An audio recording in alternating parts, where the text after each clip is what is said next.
future will be cash-free. You're already seeing it from everywhere you go, whether it's your baseball game or to your local deli.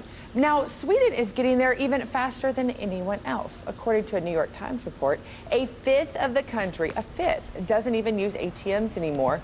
And 4,000 Swedes, now get this, have microchips implanted in their hands so they can pay for products with just a wave of their hand. Makes the Apple Watch kind of look obsolete.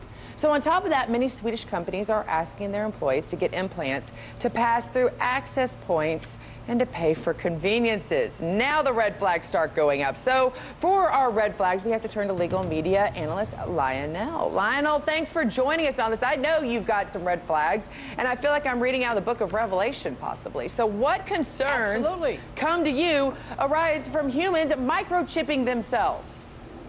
This is the mark of the beast.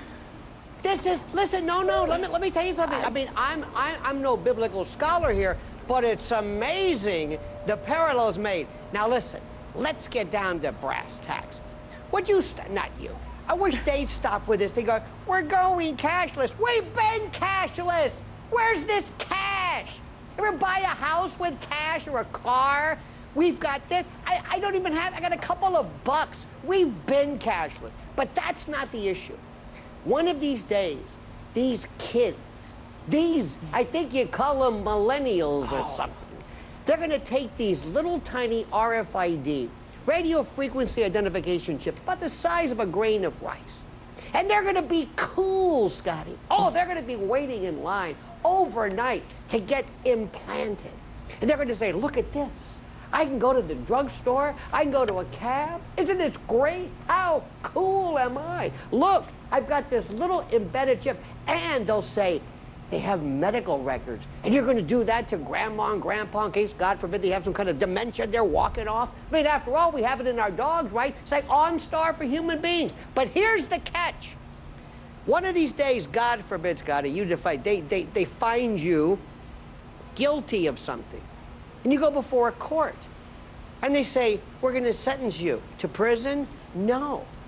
We're going to turn your chip off, and you don't exist. Everything. In fact, people are going to notice that when you walk up, they're going to say, who is this? You're not registered. You say, it's me. What do you mean, who is this? No, you're not showing up on this. You don't exist. If you think I'm kidding, this is Elba. This is like some type of a prison. And people are going to be, one of these days, enslaved by this chip that it will replace you. Now, wait a minute. First of all, no chip can replace you. Let me just point that out. No chip can replace me. But You're telling me. We can talk about the sci-fi sense, but I also want to talk about the responsibility aspect of it. My mother used to say, if you can't hold on to a $20 bill, then you don't even need to be able to spend it. You're not responsible enough to spend it. I'm worried, are they going to sell this basis on the fact that, hey, guess kids lose their money all the time? You won't ever have to be responsible again for yourself. You know, it automatically comes to you. Is that how they're going to try to sell this? What? Scotty, what's that thing you have on your wrist? Oh, I said I've got my Apple Watch. That looks like a watch? Mm-hmm. Oh, it tracks me. You know what that is? That's a surveillance unit. That's a surveillance unit. This is transhumanism. The RFID chip one day, and how many times have you used that? Have you used the iPhone wallet? Hey, I got this. Isn't this great? It's convenient, and you're responsible. Yeah, convenience is that's a positive, though. We can't always say all technology is a negative. Positive? It's positive. You know, let me tell you something. When something is free, you're the product. This is what happens. You see, we're going around and I don't want to scare you, but we've lost all sense of freedom. We're walking around here enslaved in this 24/7 worldview panopticon. You are walking around with a surveillance device on your wrist. Well, you know what? And I've got this stupid thing too. I'm walking around with it. Well, you know what? I don't know if I'd want to be surveil your life 24/7. Mine's not exciting, but you know what? I know that we will have you back on to continue this conversation. Thanks for joining us. Please. And this is very serious stuff. It is. Hey YouTube, thanks for checking out our channel. Shalom, Yasha'Allah. This is Dr. Nyala, Bun Lawyer, coming to you with another lesson. All right. And the first verse I wanted to bring out in regards to the video you just saw was Revelations 13, starting at verse 11. But before we begin, I want to start off by saying Barakatah Yahweh, Barakatah Yahweh Shai, Barakatha Yahweh, Barakatha Yahweh Shai, Kahalayim Na, Yahweh Ba'ashem Yahweh Shai, Ba'ashem Rakah Kadash. Okay, the word of Yahweh Ba'ashem Yahweh Shai. Revelations 13:11, and it says, "And I beheld another beast coming up out of the earth, and he had two horns like a lamb, and he spake as a dragon, and he exercises all the power of the first beast before him, and he causes the earth and them which dwell therein to worship the first beast, whose deadly wound was healed." All right, and that first beast that it's talking about is that Roman Empire, whose deadly wound was healed through the resurrection of the American Empire, okay, i.e. Babylon, i.e. Sodom and Egypt, okay? And if you need some understanding or explanation in regards to why the scripture calls America Sodom and Egypt, is because when you look at the word Egypt, it means bondage, okay? And Babylon here is a place where the majority of the tribes went through their captivity, all right? The most horrific captivity that they've been through, all right, in all their history. And also Sodom for all this feminism and homosexuality that's taking place in this country, and also places that are in alliance or in confederacy with Babylon, okay? And it says, "And he doeth great wonders, so that he maketh fire come down from heaven on earth in the sight of men." And that's exactly what this demon did, okay? During the War II, I think it was, the Hiroshima bomb in Japan that was dropped, the atomic bomb that was dropped, okay? That was done in the sight of men, and nothing like that was ever done in history before, okay? So, to those that were looking upon that event, or that anyone who was watching that event, who experienced that event, they saw it as something that was never done before, okay? And it was considered a miracle, amongst men on the earth.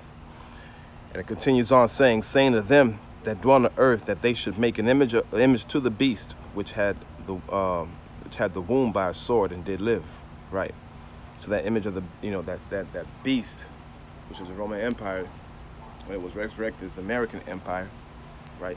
The image of that beast is the democracy, the doctrine, the belief system of America, right? And that beast itself is a confederacy of America and all these other countries called the EU and the NATO, okay? And it says that, and he had power to give life unto the image of the beast, right? That the image of the beast should both speak, right? And how did it speak? Through the EU and the NATO, through their councils, right?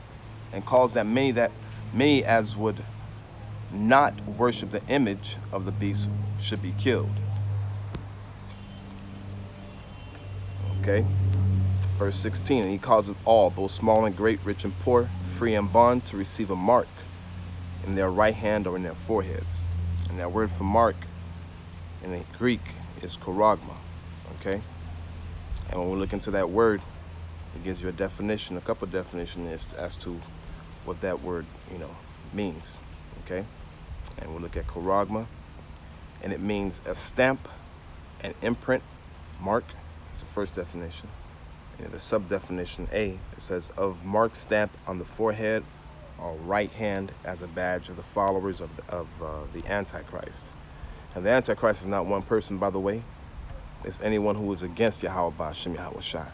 They're the Antichrist. And they could be they could be your auntie, your uncle, your brother, your sister, even your own kids, your woman. All right? And it says, continue on, subsection B, "the mark branded upon horses," right? Because you remember how it was done back in the day. They would brand horses or brand cows with iron brand, right? They'll put it in the fire, and then once it was hot enough, they'll brand the horse and or the cow.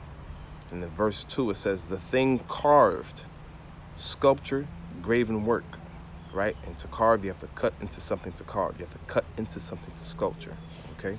"Of idolatrous images." So that mark that it's talking about is something that's going to, it's going to be a mark that's going to be placed in the hand, whether it's the right hand or the left hand, because you'll have people who have missing appendages. In some cases, you have people who are missing both arms, or all, legs, arms, everything. And the only thing is left is their head. So, that chip is available for anyone. And then on top of that, that chip goes further on.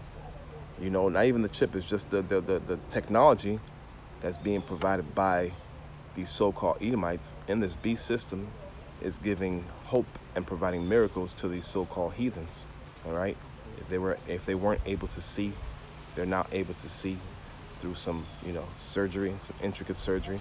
Same thing with the walking. If they weren't able to walk, they're not able to walk, by planting, some type of microchip in their brain, to make the connections with the rest of their body so that way they can make movement.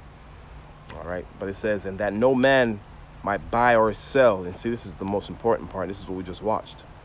All right. And it says that no man might buy or sell, save that he have the mark or the name of the beast or the number of his name. Here is wisdom. Let him that have understanding count the number of the beast, for it is the number of a man, and his number is 666. Okay. So ultimately, that mark that this scripture is talking about, Revelations 13:14 and down, right? He's talking about a cut that is going to be made in the hand. All right, a sculpture, an incision, and that's the process of the chip. In order for you to receive it, you have to receive it through a cut, right? So with that, I just wanted to bring that little, that news clip out because, these things are happening. And, pretty soon, once this chip is implemented, everything is going to be regulated through that chip. Your ID, you won't be able to enter into a city unless you have your that chip, right? Because on that chip is going to have everything about you. All right? That's going to make everything else obsolete. All right? And that's pursuant to 2nd Esdras 15 and 17. Where it says, and a man shall desire to go into a city and shall not be able, right? Because during that time, there's going to be sedition among men. And that's sedition, just another word for uproar. All right? Unpleasantness, unhappiness among the people. Okay?